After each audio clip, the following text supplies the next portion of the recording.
Jaymie Thomas of AI Wales and Sophia Wu from FinTech Wales.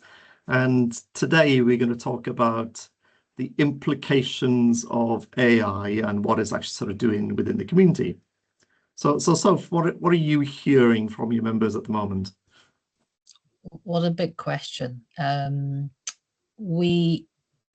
lot of what's happening is, interestingly, there's a lot of supply. A lot of people wanted to supply AI related services, whether that's training or products. And then I think as of now that a lot of the companies still using AI as a buzzword.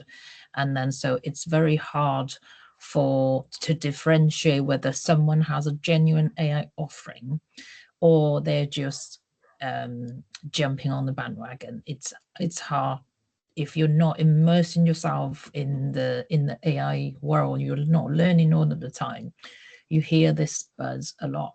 So I think we're very early on in terms of how AI will impact everything. So let's just wait and see, and then we hope to help members and the community to learn more and then be more curious, and then try out AI tools more to learn it in that way, and therefore we can reach a sort of collective maturity sooner. And Jaymie, you're at the forefront of this. Everybody is rebranding themselves as an AI consultant these days. How do you differentiate between the people that are genuinely, deeply involved and those that are just using AI as a wrapper? Yeah, I get it. Everyone wants to be seen as kind of modern, on the cutting edge, up with the latest trends. AI is, as we know, we think of AI as only being around for nearly 4 years. It's been around since the late 50s as a term. The real differentiator for me when I meet someone is experience. Can they tell you a story of something that went wrong? Do they know the foibles in a certain tool? It's doing the do, I think, that differentiates the people who talk about AI and those who kind of lived with it, tried to implement it, hit the frustrations, overcome barriers. Those implementation challenges. If someone doesn't have war stories, then they've probably just asked ChatGPT, what is AI, or how can I use this in my business? And there's nothing wrong with that, unless they're trying to sell a professional service, of course. If you are looking to start with AI, start small, experiment, pick a small process. Maybe it's like inbox triage or something. Everyone's always overwhelmed with emails, and just start small and try it out. But if you're looking for someone to help you with that and you want to know, can they actually do this? Just ask them to relay some stories. If they don't have those, probe a little deeper. And Sophia, as the leading fintech organization in Wales, what are you hearing from your members? Are they embracing AI? Are they confused? Where are they on that journey? I think culturally, technology has been people approach new technology with suspicion.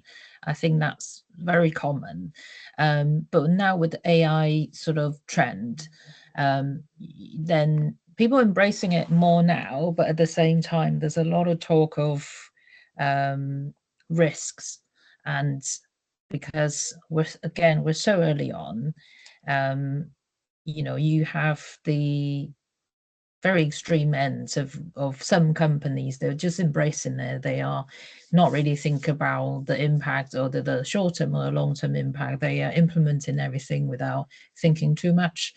And then the other end is they are very cautious, and therefore they're not embracing it. So I think what's causing is a lack of understanding, again, of how these large language models work, just on a very sort of basic level, and then a little guidance from, I don't know, the regulators. But in a lot of ways, as an industry, we should start to self-regulate. There's some very clear, sort of obvious things you should be doing. The way you think about data.